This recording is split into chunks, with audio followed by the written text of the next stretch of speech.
Hi there, I'm Seb Maley from Qdos, and in this video we will have a look at what the repeal to the IR35 reform means for contractors.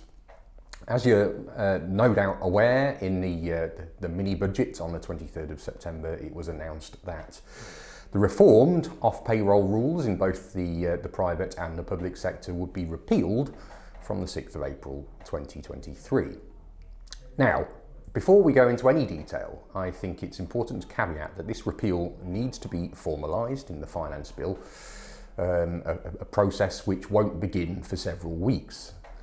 Whilst I think it's unlikely that the government will go back on this particular announcement, recent history has shown that nothing is certain until it has been formalised in black and white, so it is important that people bear that in mind. This caveat aside, it appears that what will happen is that from the 6th of April next year, things will go back to how they were prior to the 6th of April 2017, meaning responsibility for IR35 status in both the private and the public sector will move back to the contractor rather than the party engaging them.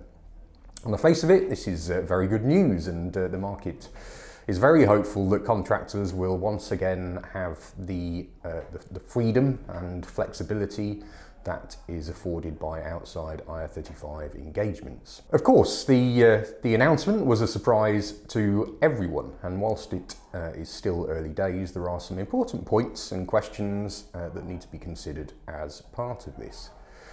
As we know, a lot of private sector companies took a risk-averse approach when the reform was brought in, and we saw a lot of what became known as PSC bans, particularly in the financial sector. For things to return to how they were before reform, it would require these organisations and institutions to reverse their own policy decision not to engage contractors. You'd certainly hope that this would be the case, particularly as competition for the best talent increases, but it probably won't be immediate and may take some time to fully propagate. It also means that contractors will once again hold the liability for their status and run the risk of investigation from HMRC. I doubt HMRC would have been particularly pleased about the repeal to the rules, and that may prompt a renewed aggression from them when it comes to policing tax status. It is therefore important that contractors take due diligence and set their stall out carefully with reviews of contracts and working practices and insurance.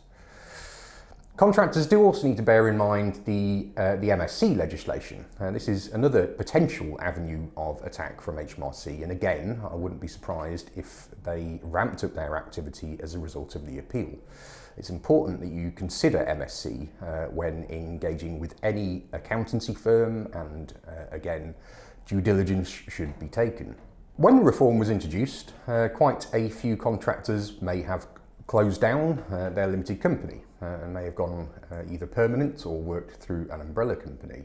By doing this, by closing your company down and using a members' voluntary liquidation, you can draw out capital at a lower rate of tax. If someone has done this, there are rules in place to prevent people immediately opening up a new limited company. So this is important to bear in mind. There's a 2-year period after the final payment date during which you can't open a similar business, or if you did, you'd be subject to further tax on the disbursements of the old company.